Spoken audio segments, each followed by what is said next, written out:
Bueno, muy buenos días. Inicialmente agradecerles por estar la mañana acompañándonos en este tercer evento. Agradecerles a todos los empresarios por haber acompañarnos y en especial también por permitirle llegar una vez más, como nosotros como Procomer, y en especial la parte de la Dirección de Inteligencia Comercial, este conocimiento del mercado mexicano en especial, para que puedan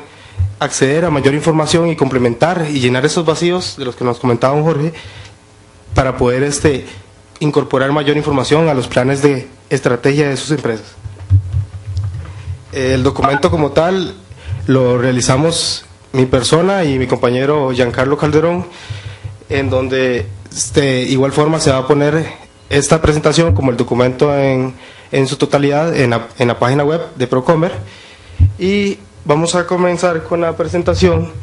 inicialmente con la caracterización de México, una parte de la economía mexicana, la parte del consumidor indispensable para todos los planes también, y consecuentemente analizando el comercio exterior actual y en retrospectiva del comercio internacional que tiene México, y también la parte de Costa Rica-México, y cerrando con la parte de productos con potencial, la detección de productos con potencial y las conclusiones. En la parte de caracterización de México, básicamente debemos tener conocimiento que México es 38 veces, más de 38 veces el territorio de Costa Rica, donde la división administrativa contempla 32 entidades, donde son 31 estados y un distrito federal, que es la capital, unidos en una federación como tal. Básicamente las 32 entidades son libres y tienen sus propias regulaciones internas. La población actual, 112.3 millones según el INEGI, que es el órgano gubernamental de estadísticas de México, donde son 23 veces la población de Costa Rica, y la densidad estimada actualmente, la densidad estimada son 57.2 habitantes por kilómetro cuadrado, donde si allá analizamos la parte del Distrito Federal, donde es una de las mayores proporciones, la densidad aumenta a 5.960 habitantes por kilómetro. Las perspectivas del 2020 para la población son de casi 119 millones de habitantes, donde el crecimiento promedio anual va a ser, o se pronostica que va a ser de 0.56%, donde actualmente también debemos tener conocimiento que la población femenina es 51.2%, más o menos 57.4 millones de habitantes. Adicionalmente, la población urbana de México es casi 77% de la población vive en esas zonas urbanas, donde el 45% de la población se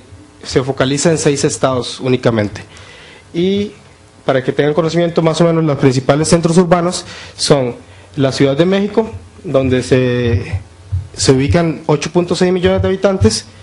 Ecatepec, que es una ciudad del Estado de México, 1.7 millones, Guadalajara y Puebla con 1.5 y Juárez con 1.4 millones de habitantes. Como les comentaba, 6 de las 32 entidades radican el 45% de la población, donde México es 13%, el Distrito Federal un 8%, Veracruz un 7%, Jalisco un 7% y Puebla un 5%. Más o menos para que se vayan familiarizando con la dimensión territorial también y la ubicación de los principales centros poblacionales, el mapa nos podemos ver que en este pequeño punto que se ve en el puro centro de México es donde está el Distrito Federal y también el Estado de México, donde son las dos principales entidades que son las más concentradas en la parte de población. Después está la parte de Veracruz, que está por acá, y Puebla, y está aquí la parte de Jalisco. En la parte de la Edad Media, aunque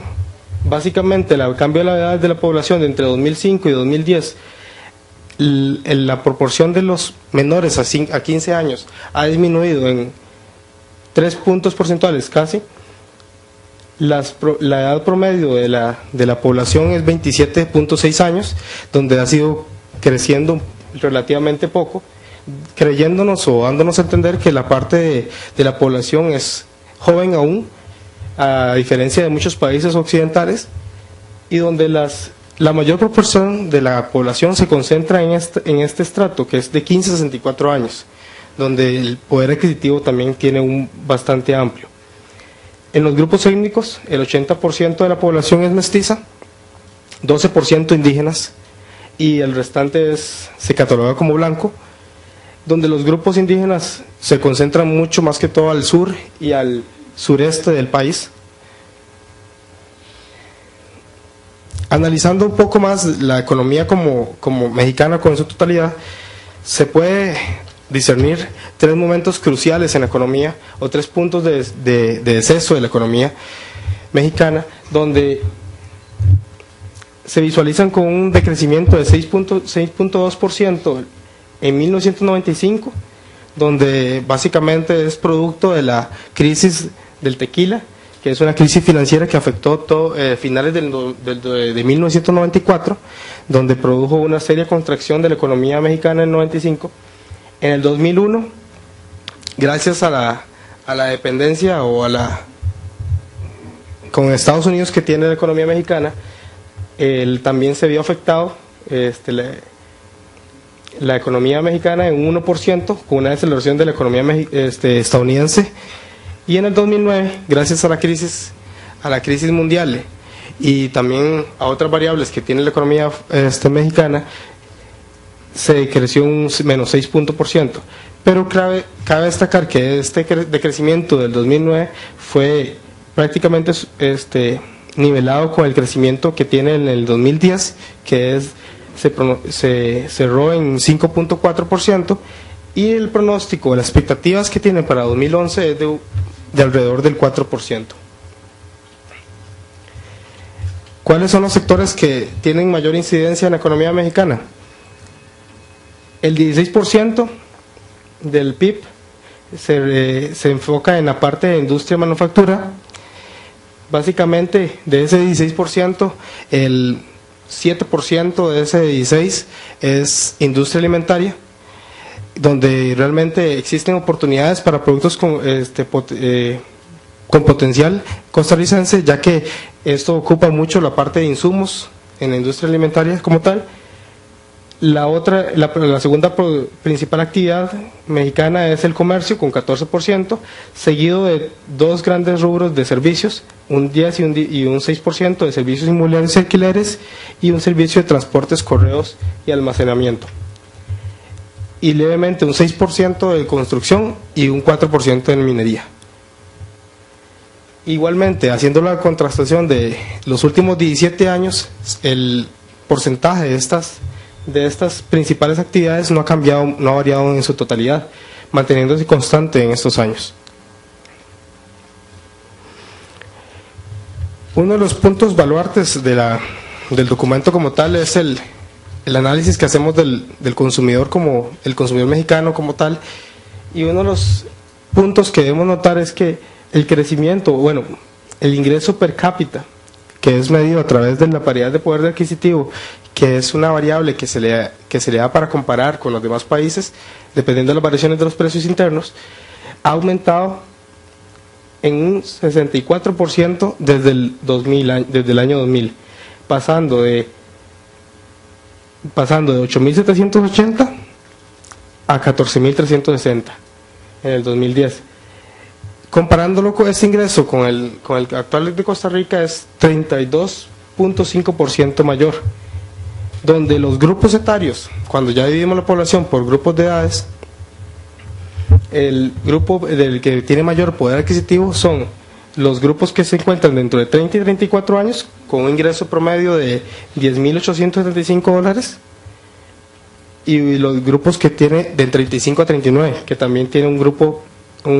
ingreso de $10.917. Aquí quiero hacer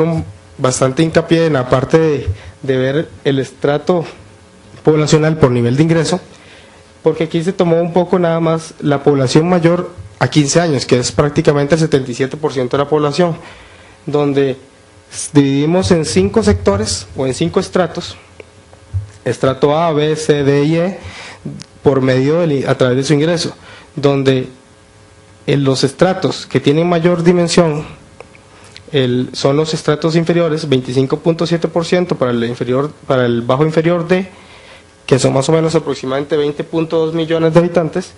y también para el estrato marginal, que es 4.7%. A pesar de que estos tienen ingresos menores a $9.300 aproximadamente,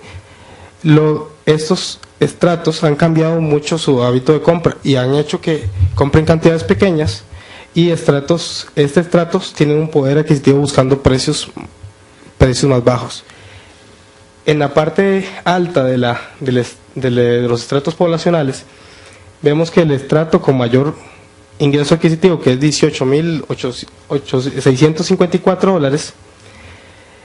mayor a ese ingreso, son 9.7 millones de habitantes. Prácticamente eso es casi el doble de la población costarricense, y eso se enfoca principalmente en los centros poblacionales con mayor poder adquisitivo, que vamos a explicar ahorita.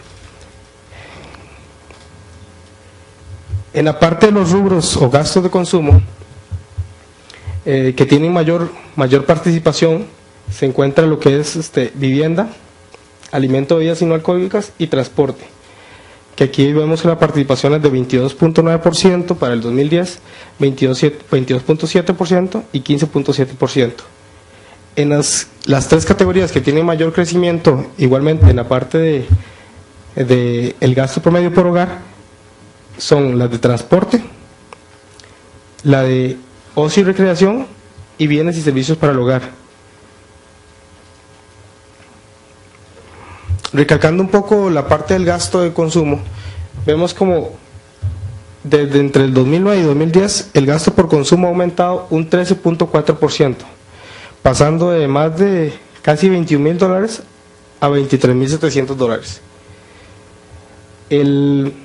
gasto total,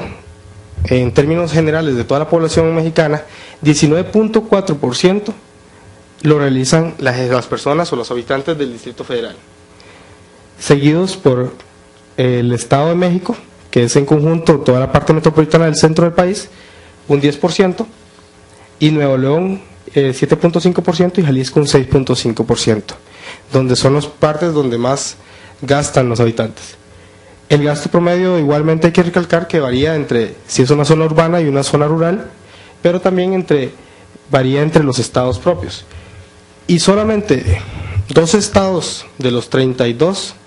entidades que radican todo el entorno de México sobrepasan el promedio nacional de 23.756. En este cuadro pueden apreciar los 2 estados que sobrepasan el promedio, donde prácticamente el Distrito Federal es donde más de 2 veces el promedio nacional mantiene un gasto, las personas de ahí, con un crecimiento de un 13% entre 2009 y 2010. Campeche y Quintana Roo lo continúan, donde Campeche, si bien es cierto, Campeche se ubica más que todo en el sur del país y Quintana Roo también en el sur del país. Campeche es debido al poder adquisitivo que tienen ellos, o el nivel de gasto que tienen, es por que ahí se ubica toda la zona petrolera del país. El acceso a la zona petrolera le permite alto consumo. Quintana Roo, toda la parte de Cancún y la zona turística. Nuevo León, que ya es en la zona del norte del país. Más que todo esto es gracias a la industrialización que ha tenido esa zona por venderle a su vecino Estados Unidos. Y Baja California, que también es una zona al norte del país, que realmente también tiene una zona amplia industrial. Y aquí, digamos, la parte del consumidor es importante también tener claro cuáles son las tendencias que ha tenido o que va a tener en el futuro el consumidor mexicano. Principalmente hemos detectado que el consumidor mexicano ahora es más prudente debido a la crisis y la experiencia que tuvieron con la crisis y todos estos procedimientos de las 3 bajas en la economía mexicana como total.